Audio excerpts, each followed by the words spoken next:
Hey Vibers, it's your boy Kai. Welcome to another episode of the Vibe with Kai podcast. Today, super thrilled to be sitting here with my friend Cera Byer. Cera is not just a life and business coach, but a beacon of hope and inspiration. She specializes in helping artists, creatives, and spiritual entrepreneurs navigate through their toughest challenges. Her journey from being stuck in various aspects of her life to becoming a guiding light for others is nothing short of remarkable. I'm glad that she's in my life. She's brought a nice little spark of sunshine into my life. In this episode, we will dive into how those of us with ADHD can actually thrive as entrepreneurs. Cera, hi, how are Hi, you? I'm good. What an intro. I lied about everything. No, I'm kidding. No, no. You're like, I'm this bitch. Wait, is this a cussing podcast? I know. Oh yeah, you can. Oh yeah, Okay, absolutely. You great. can. Just It's checking. it is no holds barred. All of that. It was funny. I Perfect. was on my friend Chris's podcast, and I almost slipped and said a curse word, and I was like, oh, yeah, am I allowed to curse? He's like, yeah, sure. And I think I said something like damn or shit or something like that. He's like, really? I thought you were like you paused to say a curse word. I thought you were gonna bust out something like yeah, but no, it was something not fun at all. All right. Well, So. guaranteed F-bombs will be dropped. That's perfectly fine. That's fine. You've been warned, my friends. You've been warned. Yeah. Um, so okay, let's talk about you for a second because I want to set the tone here. Who are you? Who are you, my lady? Well, can you talk a little bit about your personal journey of overcoming the various challenges of your life and how it led you to becoming a life coach and a business coach? Oh, yeah. Well, first I'll say, those people who go to media training and they have a super dialed in story. I don't have that. Hmm. So get ready That's for the fine. Neither do I. I will start by saying I work with artists and creative spiritual practitioners because that's who I am. That's where I started. I am an artist. I've been in the arts world my whole life. I'm a dancer. I'm a choreographer. I went to school for Mhm. dance. Um, I thought I was going to be on Broadway when I grew up. Like I grew up doing Me musical theater. too. Yeah, like I was like I just sing and dance and acting. That's what I want to do. Yeah. And I ended up leaving home very young. I didn't go to high school. During the years that I would have been in high school, I was working. And Hmm. that was also around the time that I got involved in my first business. I opened an art gallery with some of my friends in Yeah. downtown Oakland, in the space that now is like the Oakland Art Walk and First Fridays and stuff like that. And when we Yeah. started, it was a very blighted neighborhood. So And you're saying that you're part of the revolution of the art in Oakland, not to we flex or anything. I mean, we were there. All I'm saying is like just check the records, Gallery 2310, 23rd and Telegraph, like just look it up. Okay. Anyway, when Mama Buzz was Papa Buzz, read about it. Flex So it. Flex it. I yeah, love it. you'd have to be in Oakland to know what that means. Um, so we opened an art gallery that was a cornerstone of the Oakland art and performance scene for a long time. Hmm. And I also, at that time, was getting into graphic design, not because I was crazy about graphic design, but like we always needed flyers for events, and my Hmm. friends needed flyers for shows. And so I was Hmm. kind of doing that. And I was also in the Bay Area during the dot-com boom, and I happened to Hmm. be like a geeky kid who was interested in computers. So during the Right. time when suddenly everyone needed a website, I could charge money for like putting together crappy HTML sites for people. So I Yeah. was like the quintessential, I always called myself a scrappy DIY arts hustler. I wasn't Oh really a wow. Okay. business owner, but I didn't have a job for a long, but you know Hmm. what? I just got by on, Right. we were producing shows. I was making a little money doing graphic design for some people, putting together websites for people. Anything that I could do in the arts to not have a day job was kind of how Hmm. I got by. Right. And that was really what was important to me. That was really all I cared about. When I was a little younger than that, I had some day jobs, and I actually ended up getting kind of a good one. I like uh, interviewed well my way into Yeah.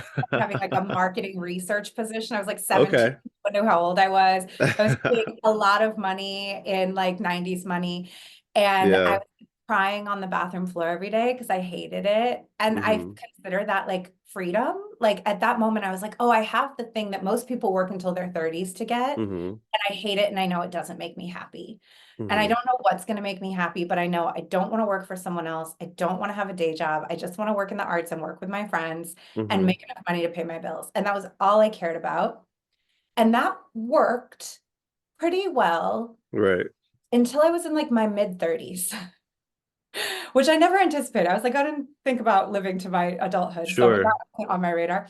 Yeah. And and you could see this mentality of like, I just want to make enough to cover my bills by Mm-hmm. looking at my bank account, which looked like a little mountain range of like Right. every single month I made exactly enough to cover my bills. Yeah. Hopefully, fingers crossed, no emergencies. Right. And Right. there was like a few days at the end of like holding your breath. And then it started again. Mm-hmm. And it was okay until I started being like, oh, I'm never going to be able to retire. I'm never going to be able to buy a house. I'm Mm-hmm. 36 and I want to like get comfortable in my Mm-hmm. life. Also, I was like dancing and I was teaching dance for a long time and I could start to Yeah. see the expiration date on my knees. I was like, this is Hmm. not a forever thing Right. I Right. can do. I can't teach 5 dance classes a day and barely make enough money forever. Yeah. And so I had to start getting serious about what I knew and what I didn't know. Mm-hmm. And realizing that like I didn't actually know a lot about business for someone who had been quote unquote self-employed. I had had other businesses by that point. I owned a dance studio in San Francisco Mm-hmm. that like won Best of the Bay in the newspaper over like the big Yeah.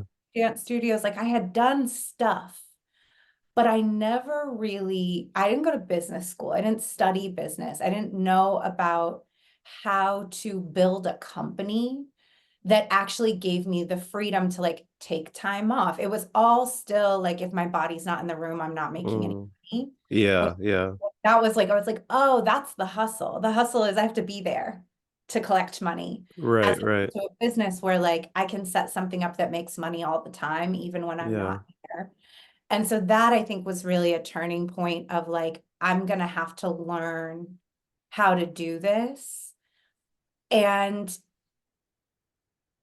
I, at the beginning, when I started coaching, which, I had had life coaches, I had worked with coaches. In the arts, you always have a coach. You have a vocal coach, you have a dance coach, you Mm-hmm. have a performance coach. We're used to like, give me notes. I like that. So Mm-hmm. I thought I was going to be working just with dancers on like choreography, creative practice. And when I started working with them, like everyone's questions were like, who am I to do this? Can I really Mm. take up this much space? Does anyone care what I have to say? How am I going to make money at this? Is this boring? Is it derivative? Like, what if people don't like it? And I was like, oh, none of this has anything to do with dance. Like, I can do this with Yeah. one creative Right. putting their stuff out there.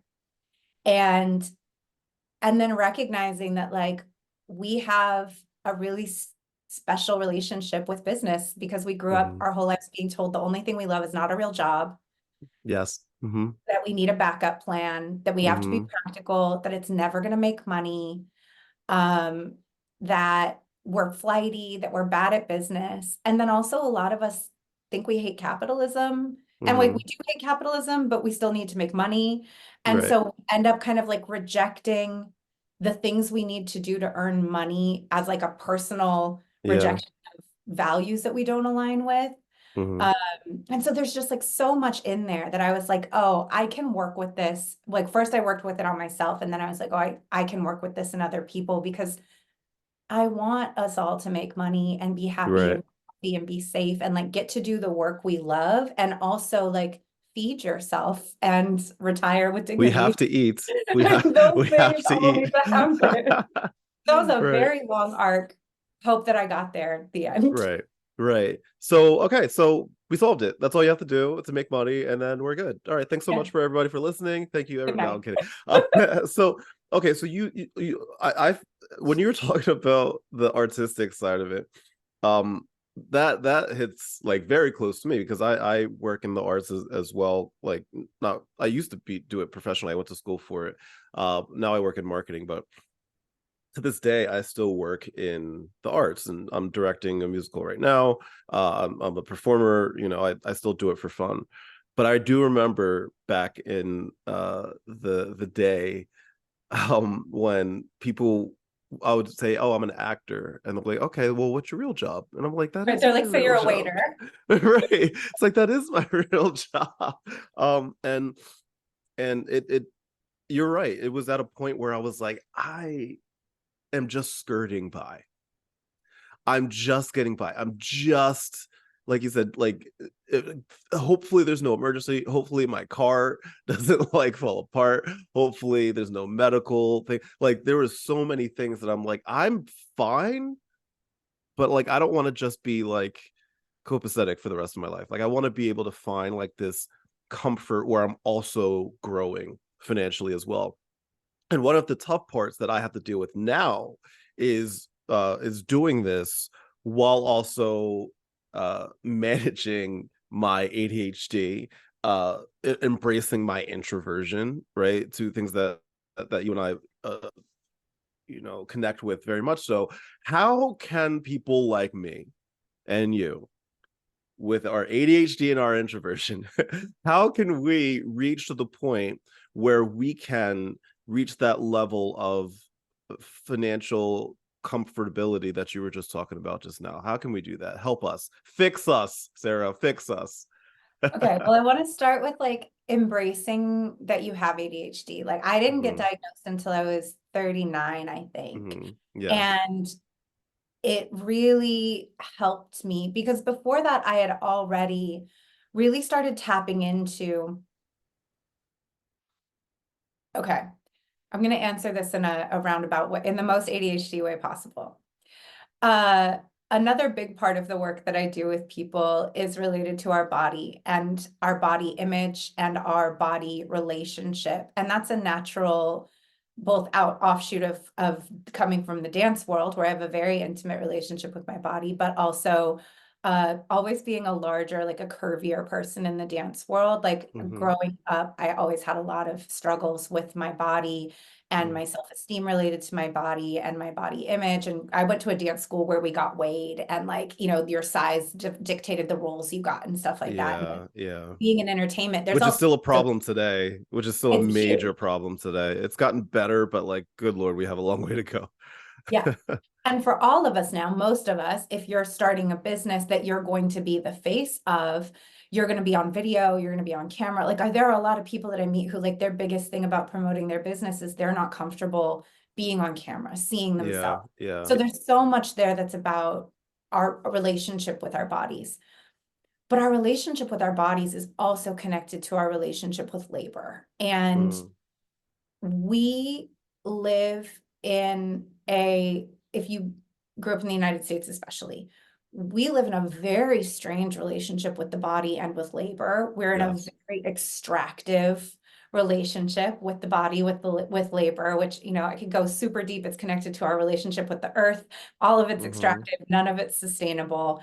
From the Mm-hmm. time we're little kids, we're being trained to follow someone else's schedule Mm-hmm. and sit in a chair and like don't go to the bathroom without permission and eat when it's lunchtime Mm-hmm. and like play Right. at Right. recess and like you do this now. Our school system is based on a model that was meant to train factory workers and like soldiers. Like, a bell rings and we stand up and we go focus on something else. And Mm-hmm. what prototypical means is you can abide this system with the least pain. That's what it means, right? The more difficulty you have abiding by this system, the more divergent you're labeled. And so the process of opting out Mm. of that way of working is so complex because even as adults, like, we feel guilty when we're resting, we call Yes. ourselves lazy, we are really worried that if we don't follow some kind of like color-coded Google Calendar where every single block of the I feel day so attacked right now. It's not even funny. Like, you were described the last 30 seconds. You've been describing my life as if you're sitting right next to me every single it's day. I feel almost like attacked. we all go through this. I know. I feel like you and I are we might be the same person. We've never been in the same room at the same time. We might be the same person. I don't know. In our Just first saying. interaction, what did I say? We're best friends and I you don't know. know it. You did. That is a fact. You did say that. For those of you that don't know, I was a guest on Sarah's podcast not too long ago, and that's when we became biffles. That's when we became BFFs. So it makes me want to cry Mm, because basically we're trained from the time we're children to not trust our bodies yes. and to not trust Mm-hmm. ourselves and to not trust our natural rhythms. Mm-hmm. And like the same thing happens when you opt out of diet culture. You know, for me, when I first was like, what if I never go on a diet again? My terror was, how will I know what to eat if something's Mm-hmm. not telling me what and when to eat? Like I didn't know how Right. to just be hungry and eat food. Same thing with working. Like if I'm not on a schedule, how do I know everything is going to get done? And learning to trust my own energetic wave, which first of all meant I had to give myself space to follow it. So Mm-hmm. that meant like, oh, okay, I actually, with no schedule, I find that I'm better at doing like deep work or stuff where I have to focus or writing stuff in the morning. And then I have a Mm-hmm. lull in the middle of the day where I actually prefer to take a break from like 1 until like 3 or 4. And then Right. I'll get a second wind in the evening and I can do creative work in the evening from like 5 until 8 p.m. If I Mm-hmm. allow myself to do that, it will happen. The other thing about having ADHD is that we have the beautiful blessing of hyperfocus. Yes. Yes, we do. Yes, we And do. I have days, I call it like the star days, like in Super Mm-hmm. Mario, where you get the star power up Yeah. and you like Yes. the star power up, you have all of this power, you can do a lot of stuff. Everything needs to get the fuck out of your way because you are going to Yes. destroy for a very Yes. brief period of time. You have the strength of 10 Marios for a very brief period Yeah. of time.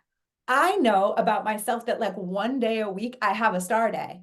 The rest Mm-hmm. of the days I might have, I call them oatmeal days. I don't take Mm. medication most of the time. So I Yeah. have days where like my brain is just not like, I'm not going to get a coherent thought together. It's going to Yeah. be really challenging for me to do stuff.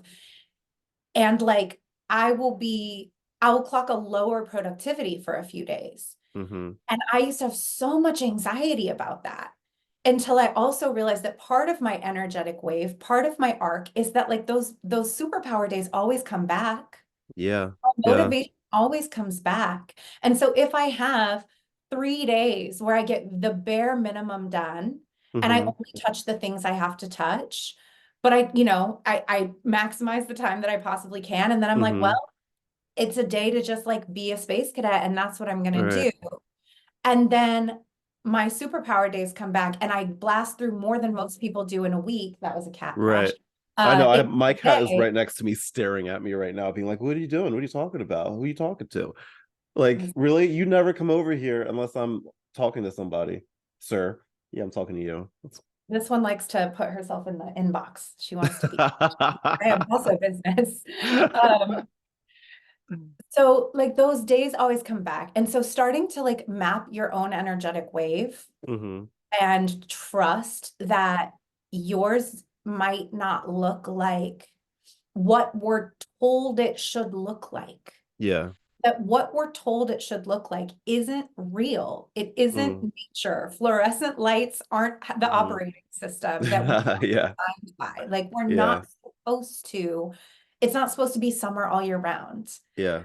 Like we Yeah. are supposed to have a seasonality and a flow. We are supposed to have times where we're more productive and times where we're more internal. And that's not a flaw. And so like unshaming Mm. having a natural relationship with your own rhythms, Mm-hmm. I think is a huge part of it. And just accepting that like yours isn't gonna look like the 7 habits of highly effective people or whatever. And like Right. it's not Yeah. supposed to. And that doesn't mean you're not productive. It doesn't mean you won't get things done, but you Yeah. really have to allow yourself to build that trust muscle that like without rigid adherence to someone else's version of productivity, you're still gonna do stuff. Right. I don't know if this is helpful, but I actually decided that productivity is not a value for me. I don't Mm. value it. Okay. Um, I'm not interested in it. I think that productivity, again, like connected to capitalism, like the idea that we should always be producing or consuming Mm-hmm. is a cultural norm that I'm not interested in. I Okay. am interested in being prolific. Interesting. Okay. What is the difference between productivity and being productive and being prolific? For me, being productive feels like external pressure to be like Mm-hmm. maximizing my time. Right, right. And being prolific feels like an internal desire to create because I love taking Mm, advantage of being alive. mm-hmm. I Mm-hmm. want to create things. I want to give. I want to share. I want to make things when that spark is there. I'm not super interested in like making sure that I'm maximizing every hour of my day according to like a business standard. Yeah, yeah. I tell people I own a business and they're like, "Oh, you must be so busy." And I'm like, "My goal is to work a maximum of 25 hours a week." I don't always, 25. Yeah. yeah, there are busier periods, but like I want time to like lay on the floor with my cats in a sunbeam and Yeah. like I go to the beach every Friday even when it's cold, and I like going to the movies in the middle of the week on a work, like to me like Mm-hmm. I didn't go into business for myself to replicate a 9 to 5 schedule. I Right. did it to create genuine freedom for myself and spaciousness so that I get to enjoy my life. And especially for creative people, creativity comes from boredom. Mm-hmm. We need blank space. We need like, Yeah. kids, we were creative because what were your options? Like, you don't have when I was a kid, we didn't have cell phones, we didn't have screens. It was go outside or Mm-hmm. go play in your room. And there's not a Right. TV in there, there's not a computer in there. So we're like making up shows and performing stuffed Yeah. animals and like turning our friends into like a band and like, like making up Yeah. entire worlds. It comes from a lack of stimulation. And so this idea of like trying to maximize every minute that we're awake, and then you're trying to pressure yourself like why can't I just create something right now? Right.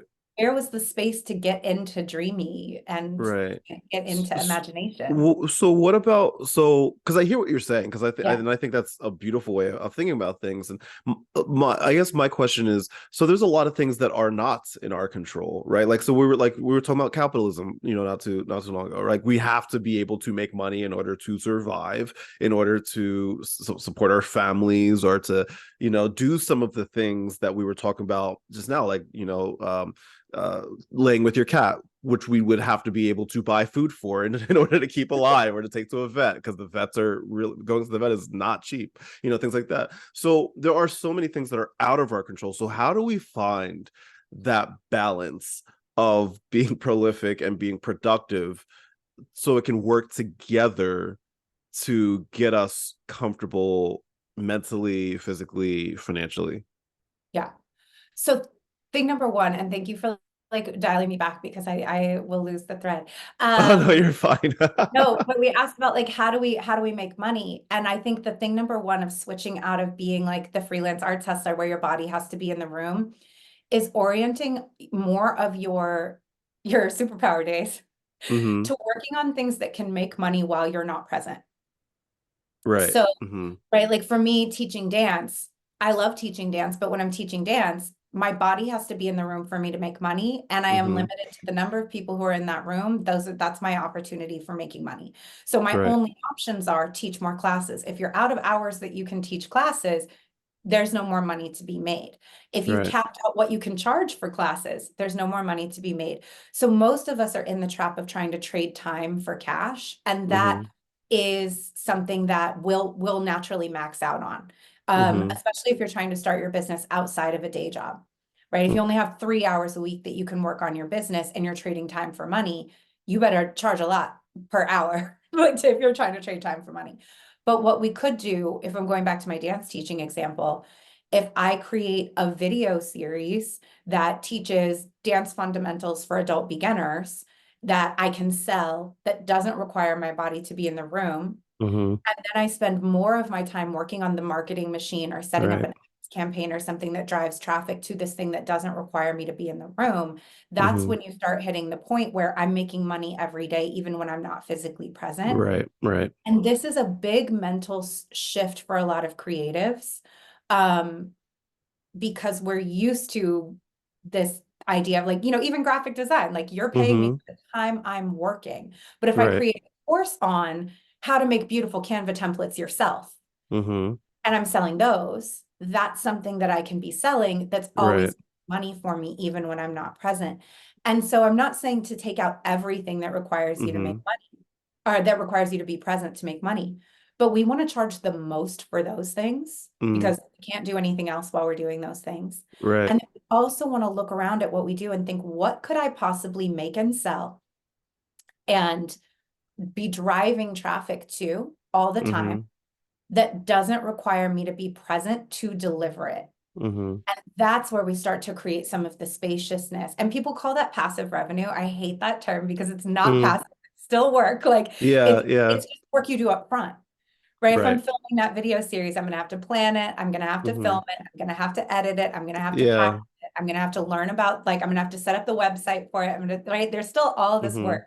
It's not like it's not totally passive. Once Mm-hmm. you get it set up, it's less work, but you're still going to be creating marketing content for it and putting that out. And then you're going to be testing, right? If you Yeah. have something To set see up and what it's works, working, what you're doesn't still work. looking Yeah. at, yeah, are my ads working? Mm-hmm. Can I do better? Right. So there's still work there.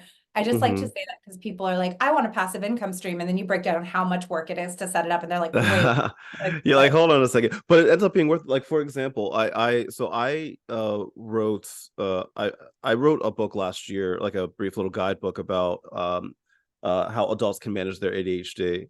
And it was fine. Like it was fun, but I was reading it, I reread it the other day, and I'm like, I want to update this, I want to redo it. And so I redid it. And so I, to your point, I spend a lot of time, like I put the work into making it, into recrafting it into what I want. And it's now like up for sale. And like that is like I put the work in and I continue to put the work in from a marketing standpoint. But now it my, like you said, my body does not have to be there physically. I don't have to be physically doing something in order for me to make money off of that. And I do charge more for my physical services. That sounded so weird. That sounded so where's that link? that came out so wrong.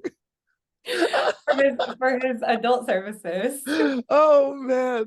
I, as The soon as it OnlyFans came, is dropping this year. You heard oh it man, first. you know how many people have asked me to start an OnlyFans? That's so funny. I that came out so wrong. I I have an OnlyFans. I'm not judging. oh wait, you have one.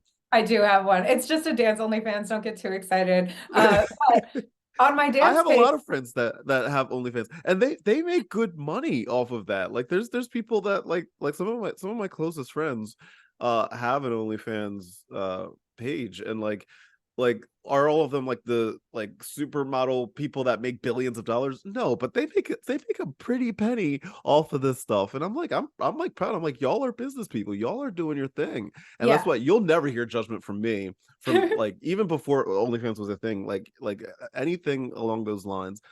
Make your money. You're not hurting nobody. On You're my doing what dance you like. Instagram, Mm-hmm. I was dancing, I'm dancing for free.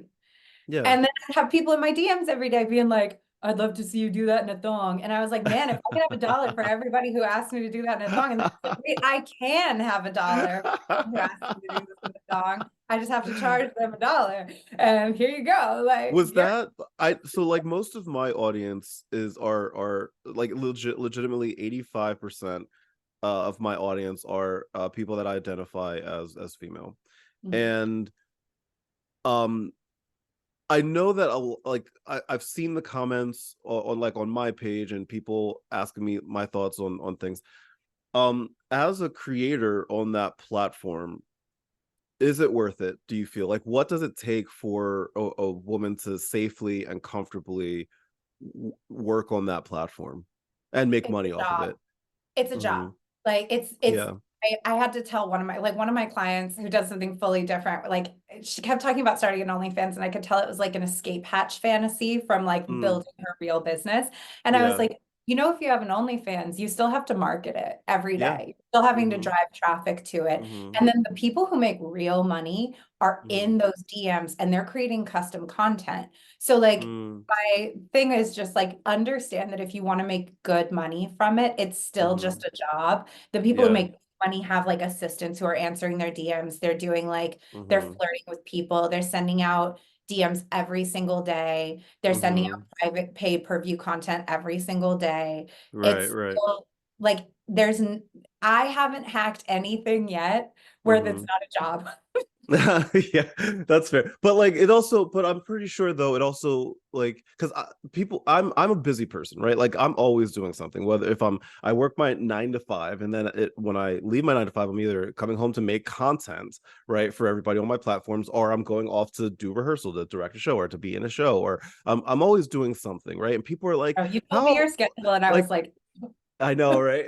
And like it's all like my schedule's very crazy, and people are like, "How do you do it?" Blah, blah, blah. And I told them I was like, "I'm doing things that bring me joy.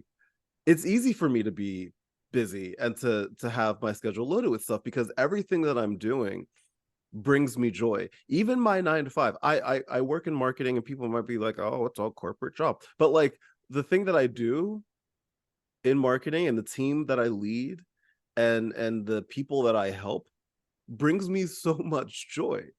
And so it's easy for me to go into work every day. It's easy for me to come home and make content because it brings me joy. I love making videos. I love doing interviews. I love being interviewed. I love making content. I love making people laugh. I love that stuff. It brings me joy. I love going to do theatrical things because that brings me joy. I love going to see shows. I love to travel. So like yeah, my schedule is busy, but it's all things that bring me joy. yeah. And that's what I I always recommend to wonder, like, people. how do you, because one thing that comes up for me when you say that is like, Yeah. I need so much alone time. And Mm, also combining my introversion and ADHD. And this kind of loops back to the other thing about like yeah. starting to get to know yourself. If you're trying to like build a business, Yeah. something I know about myself is that like I don't transition well from one thing Mm, to another, or I don't, not well, but like quickly. There are people mm, who can transition really quickly from one type of work to another or go yeah. straight from like, and I did, for a long time, I would go Mhm. straight from one thing to another.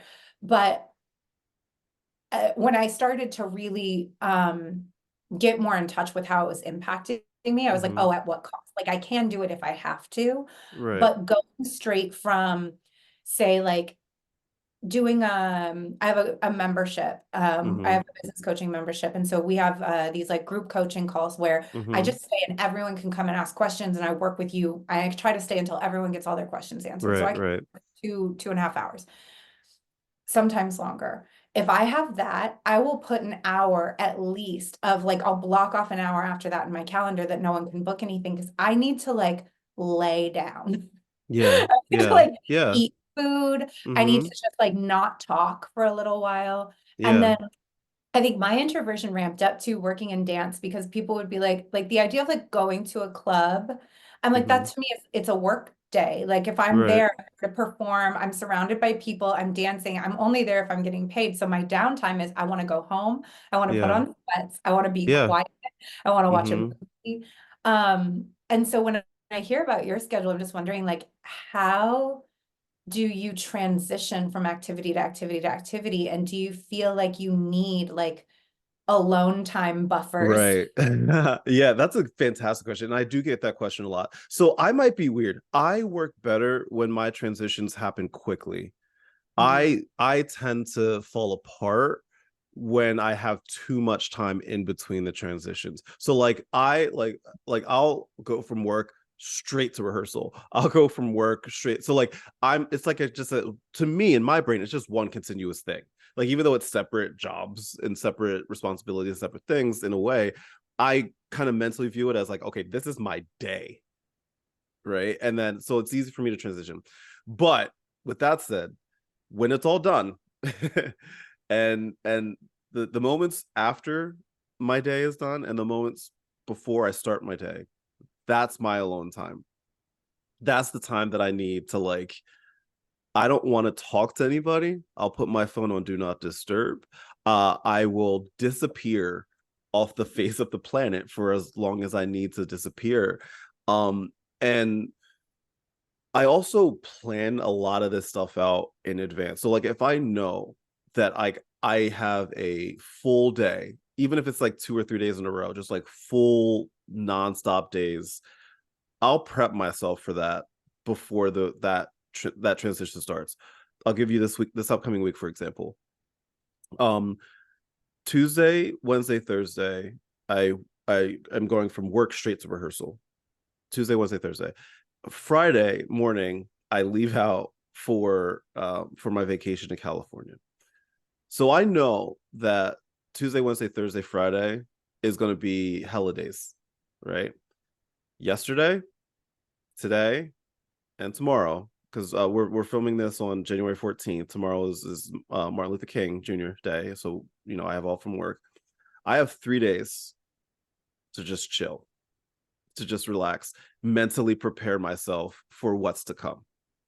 And even though it's still going to be hard for me, I at least set myself up for success going into it. So it's easy for me to like go into all of that when I have enough prep time beforehand. If that That if that makes any sense. Yeah, I do that too. Yeah. Yeah, Mhm. it's like a, I don't know, it's like you're like an introvert camel. Like I'm like No, storing up alone time no, in my really. home. Absolutely. That's a perfect way to put it because I really am like you the conversation that you and I are having today right now. This is my one planned human interaction today. Same. You're the only human I've spoken to today. That's it.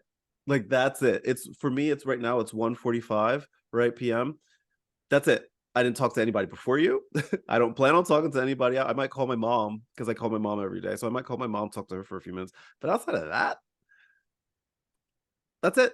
That's it. That's the only thing I have planned because I know that this upcoming week is going to be insane for me. So I'm going to spend this time relaxing. I'm going to spend my time with my cats in the sunbeam, like you said. Like I'm going to spend my time watching, a movie or a TV show that I've been meaning to watch. I might. Last night I went to go see a show. I went to go see Cinderella at Broadway Theater of Pittman. Like I just went. I just took myself out. Like I wanted to just do me stuff that's not work related.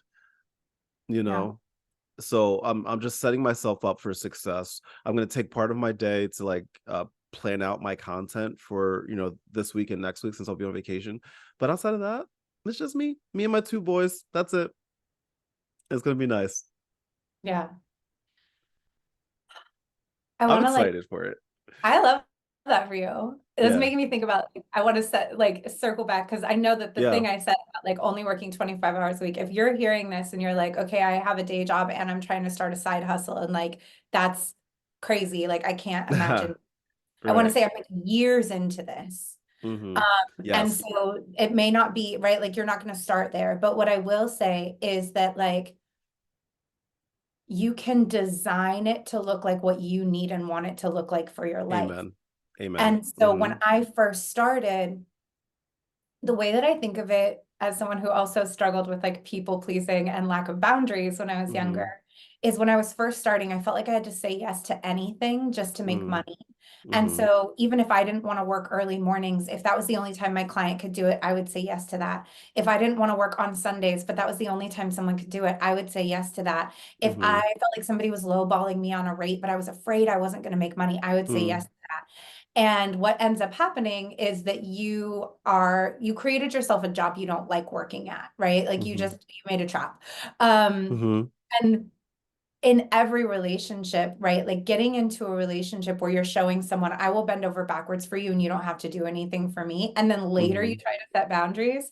You're like, okay, I've given enough now. Have I earned the right to ask Right. what I want? Like that doesn't usually work.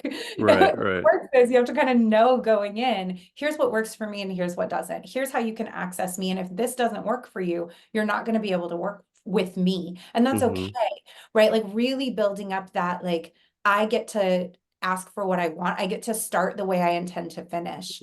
And Right. I Right. design what my business is going to look like around what I want my life to look like in the future. So like Yeah. when I started taking Fridays off, it was really scary because I didn't feel like I had enough money yet or had enough Mm-hmm. clients yet to say like, no, I get a weekend. And I Mm-hmm. would prefer to have Friday and Sunday. Mm-hmm. And, because some people need to work with me on their day off from work. So I'll give Sure. Saturday as an available day. But Yeah. like Friday is mine. I love taking Fridays off. It feels luxurious to me and it's Yeah. really fun. Yeah. And like I could still go to the post office and run errands if I need to. Right. Like, Right. it's not a weekend day. It's not as crowded. That's my thing that I want to do. Starting to say, like, I don't want to take clients before 10 a.m.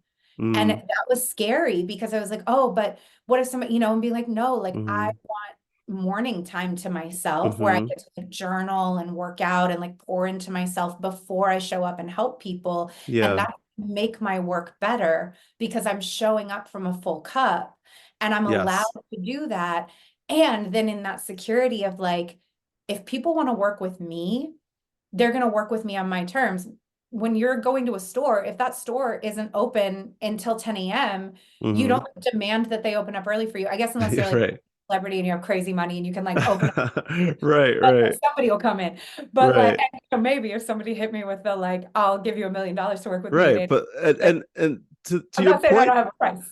right, but like to your point though, like those stores that are closed, like they might be closed to customers, but like if you think of like a Walmart, right, since we're talking about capitalism, if you think of like a Walmart, right, like they might be closed to customers, but most of the time they're not closed on the inside. Like they're restocking, they're redoing things, they're setting themselves up for success for when they do open. And so like if you want the best of me, if you want all of me, you gotta let me restock. You gotta let me recharge. I Otherwise, you're love not that. getting shit. You're not gonna get the best of me at all. And I At think the all. other thing to accept, especially as somebody with ADHD, is that Yeah. like you're not always going to get the best of me. Some Yeah. days I'm clocking in. And even Yes. though this is my job and it's my passion and it's what I want to be doing, it's the best job I've ever had. And I couldn't imagine doing anything else. And I don't want to do Mm-hmm. anything else. And even on my hardest days in business where I'm like, well, do you want to quit? I'm like, no, like I can't Right. imagine doing anything else. Like there are still days that sure I'd rather not open my Mm-hmm. laptop today. There are Mm-hmm. still days where there's stuff that has to get done and I don't want to. There's still days where like my brain is not working the way I want it to and I'm like, Right. well, Right. if I don't send this thing out, we're going to be in trouble, so I still got to do it. When you Mm-hmm. have a day job, you kind of accept that there are days that you're like, I'm on the clock, but like Yeah. I'm not here. And that's Mm-hmm. okay. And when we work for ourselves, I think sometimes it's like, well, I don't feel like it, so I'm not doing it today. Like we don't get to Mm-hmm. always do that, Yeah. but also taking away that perfectionism of like every day that I'm on has to be the best day.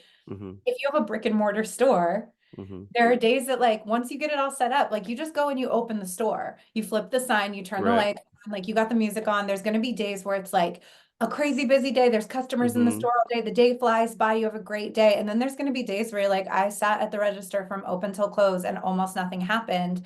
And Mm-hmm. that was my day at work. Right. And I, especially in online business, something that I work with creatives a lot on, especially, and like I love us so much, but we do sometimes get this like slightly entitled pie in the sky Oh idea yeah. of like, if I Absolutely. don't feel inspired, I'm not working. And like, Absolutely. and like just embracing a little bit of a blue collar Mm-hmm. relationship to our business and being like, if I Mm-hmm. was a long distance truck driver, Mm-hmm. I got miles I got to put in today. It doesn't matter if I feel like it or not. And so Right. I know that that's like, I work so based on how I feel. And there are going to be some days where there's stuff that has to get done and I don't feel super inspired. Mm-hmm. And so finding that balance of like, of both and Yeah. knowing when am I being cruel to myself and pushing myself too hard? And then when am I being overly indulgent of Yeah. myself and not pushing Mm-hmm. myself enough? And you won't always get it perfect, but Mm-hmm. like both of those things need to coexist. Right. Compassion for ourselves, space for us to be who we are, and to know that there are still going to be some days where we Mm-hmm. don't do anything and we have to, and Right. that's There, okay. there, there might be people listening right now that are listening to us talk right now. They're like, okay, this all sounds great, but I don't know if I can do it. I don't know if I'm capable of putting myself in this position to succeed the way that they're talking about right now. Like for example, like you were talking about how this it took you years to get to this point. For me, it's the same thing. Like I like this isn't new to me. Like this is stuff that I've been working on like gosh, like going on a decade, right? So like I've been fortunate enough that the last 3 years of this decade for me have been successful in regards to my growth as a content creator and as an artist and all of that stuff. But like it took some time. So like what advice would you give to people that are listening right now that are like, I don't know if I can do this. I don't know if I'm capable of doing this. Increase your failure tolerance. Mm, Yeah. So, and this is another interest. So first of all, if you don't know if you can do it, that's the first thing to work on. Why mhm. would you start something if you don't know if you, well, I mean, let me rephrase that. We don't know for sure that we can do anything until we try. But if you don't believe that you're going to turn this into something, it doesn't Mhm. make sense to start. Yeah. So the first place to work on your confidence, work on your belief in yourself.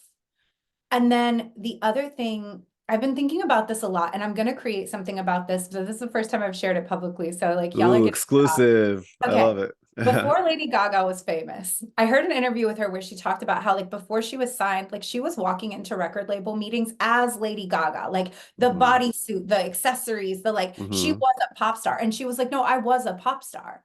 Like, other people didn't know it yet. I didn't have a record Mhm. label yet, but I was a pop star. There was no other option. This is Mhm. what it was. And I was like, I'm going to sell this character and I will be this thing because that's what this character is. Like, Right. Stephanie Renata Mhm. decided I am creating a product called Lady Gaga, and that product is a pop star, and I'm embodying that and I'm being that all the time, and I'm selling that, and Mhm. that's the only option of what this is going to become. Right. And how different that is from the way a lot of us approach what we're doing, which is like Oliver Twist, like, please, sir, Can can I I have have some more? can I have some approval? Will you like, I'm going to put myself out there and hope that it works. And I guess if Yeah. people buy it, then that means that I get to say that I'm doing it. And then I get to say that I'm successful. That is so many of us do it, but it's such a setup for, first of all, it will be a miserable process. But also, I know so many people who are making money and they have the followers, and inside, they still don't think of themselves as successful and they Right. don't believe it yet because, like, the benchmark will just keep moving. Yes. You've Oof. outsourced the authority of Mhm. whether or not you will succeed to some external force. You're giving it to other people. You're giving it to strangers on the internet, and they're not known Mhm. for their good taste. If you read the comments, don't give it to those Story of my people. life. Story Don't of my hand life. the authority of whether or not you're going to be successful to trolls. Like, that's not what we're doing. Right. You have to decide this thing is going to be successful, which means you should also decide what success looks like to you. Mm. Like, it does success to you look like a certain number of followers? Does it look like a certain amount of customers, a certain amount of money? Mhm. And then the decision, right, from the Latin root, which means to cut off any Mhm. other possibility. I decided that I will be successful in business, which Mhm. means I'm going to keep going until I am. And Mhm. that's very different from I'm going to try it out and see if it works, which usually means if I get a couple of rejections and I get my feelings hurt, I'm going to quit and Right. take that as proof that I'm not going to succeed. There is no one who's built anything big who doesn't have to change their relationship with hearing no, right? If Mhm. you're in the performing arts, how many auditions do you go to where you're Oh just hearing no, God. no, hearing no, hearing no, hearing no, Yes. to Yes. get Yes. to your Yes. yes? And you're the one who has to hold that faith that you Mhm. are going to succeed, that you're going to get roles, that the right roles for you are going to open up if you just stick with it. Right? Like, how many pieces of content did you create before something hit? Like, you're Boy. just Yeah. putting in the reps of Mhm. like, I'm doing this knowing like that, like really strengthening that faith muscle that something's gonna hit and that this is gonna work out one way or another. And then also that when things aren't working the way that you want to, you have two options. One is to take it personally and tell yourself a story that, like, this means I'm bad and I should quit and nobody wants me here, which is not going to make you very happy. Or Mhm. to look at it completely as detached as you can and say, this product's not landing in the market the way I expected this product to. Right. Right. What do I need to tweak? What do I need to improve? Everything is data. I thought this thing was really going Mhm. to hit, but it's not hitting. What do I need to change? I really Right. thought I nailed this audition, but I didn't. What happened there? And then also, what is not me at all? It's just timing. It's Yeah. like how many auditions I went to where, like, I got chased out of an audition room a couple of times by somebody saying, like, hey, I just wanted to let you know you crushed it. We can't hire Mm. you because of your size. I just Wow. wanted to let you know you crushed it. We already have all the girls we're looking for. I just Mm-hmm. wanted to let you know you crushed it, but we can't take anyone taller than the artist, right? Like sometimes it has stuff to Mm-hmm. like nothing you Nothing can to do do with you. Yeah. about, Mm-hmm. Yeah. and you don't know that. And so just like focusing on analyzing data, fixing what you can fix, being willing to keep experimenting until something hits, and then Mm-hmm. keep experimenting once something hits, the decision to not take things personally, and then to trust that like there is a timing, there's a door that's going to open for Right. you. Something that I think about a lot is that like a lot of people they want a montage.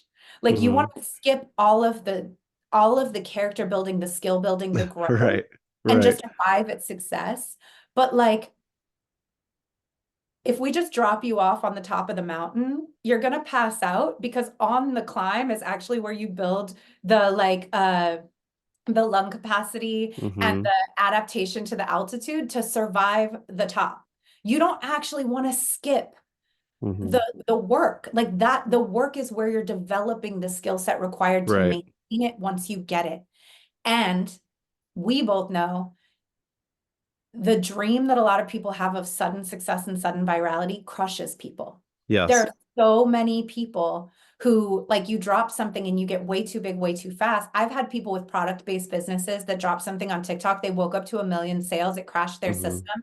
And then they couldn't get orders out fast enough. They started getting negative customer reviews. They Yep. started having panic attacks. It like ruins your business. Like you Mm-hmm. don't actually want to have this like quote unquote overnight success Yeah. the way that you think you do because you will not have the capacity to hold it. So Absolutely. like don't resist the part where you have to suck in public, the part where you have to put the reps in. Like Mm-hmm. everyone's first podcast sucks. Mm-hmm. Everybody's first YouTube video sucks. Like we all have to just endure sucking in Yep. public.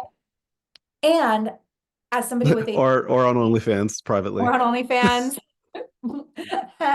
um, If I had to go through it, you have to go through it now too for we're all here. for Um, phrasing it bad. that's the content they can't afford. Um, the girls are not ready, they cannot take. Um, Oh man, no comment. That was my rejection fault. I totally sensitive threw you off. dysphoria. I'm so sorry. Rejection sensitive dysphoria. That's what I was going to say. I was going to say this Yeah, is made more complex for people with ADHD if you have rejection sensitive dysphoria. yeah, And so like a lot of work on like what is the story I'm telling myself right now and yeah. is it a helpful story? Because so often we're telling ourselves a story that's like people don't want me here and everybody hates me and everyone thinks that I'm bad at this. And it's like Mm-hmm. just recognizing like, oh, my brain is wired to do that, but it's not true. I like to give that person in your head a name and make it like a really funny, annoying name. Bethany. And so fuck off Bethany is like a really common So thing that funny. gets said Yeah, around here, where I'm yeah. just, she's that bitch in the office who like complains through every meeting and shoots down every idea. Right. Like she just needs to be heard. She just needs to be heard, but like she's not in charge of the team. She's not in Mm, charge of decision making. And so if you really struggle with rejection sensitive dysphoria, that's another thing is I would say like you gotta, whatever tools, whatever resources, whatever support it is, you need to work on that part mm-hmm. so that you can manage that this may keep happening even as you're succeeding because it's something our brains are wired to do. And like we don't have to take our negative stories about ourselves as directives for our behavior. Mm-hmm. We can just be like, that's something that exists. It's not the story I'm going to follow today, but it's like, it's present.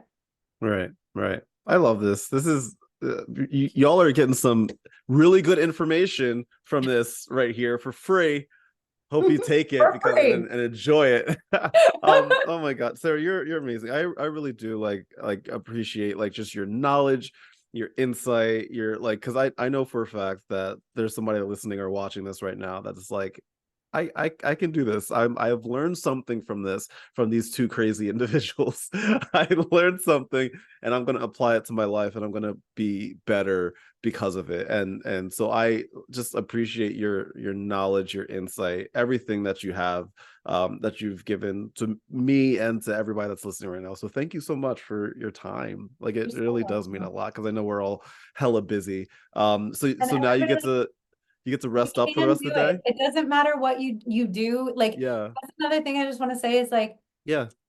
on the internet, especially, like there's something out there for everybody. Like somebody Yeah. made a bazillion dollars off of fidget spinners. Yeah. No, like you could start a wiki feet, you could like whatever, a Tonely fan. A Um, t- I never heard that one before. I, That's good. I think A I made it totally up. fit. That's Yeah, really funny. but I like that. whatever it is that you're like, look at all of the things out there that people are successful for. Like, there's never been a time like this in human history where like you can make money from your phone. Like you have a Hmm. supercomputer in your pocket and the ability to reach tons of people. And like there are people out there with less talent than you Hmm. who are making money because they're willing to put themselves out there and they're willing to face the rejection over and over to get to those Hmm. yeses. And Right. so like that a lot of the time is just the biggest obstacle is like being willing to put yourself out there and face that rejection to get Hmm. to your yeses. But like if they can make a bazillion dollars off of fidget spinners, you can make money with your gift skills and talents, like guaranteed, Absolutely. no question. You can do it. The question is like, Yes. will you do it? And will Right. you give yourself the help you need to fill Hmm. the gaps where you're struggling? Absolutely. Amen. Amen to all of that. Friends, if you want to learn more, because we she dropped a lot of knowledge today. So and there's plenty more. This is just the tip of the iceberg here. So if you want Not more just the from tip. my friend, We're back to the OnlyFans again. God damn it. that one was your fault. That That one was one mine. was your fault. It's just a callback. It's a theme. I've done too much Exactly. There improv. we go. Sorry. If you want some more information, if you want some more knowledge from this wonderful person, I have included all of Sarah's information in the description of this podcast. All you have to do is click and contact and have a conversation with her, because you're gonna get even more out of this whole thing. So, Sarah, thank you so much for your work and for your knowledge and for your time and all of that. My friends, everybody that's listening, thank you so much for listening and for supporting me. As always, much love, good vibes, and I will talk to you later. Thanks, everybody. Bye. See ya.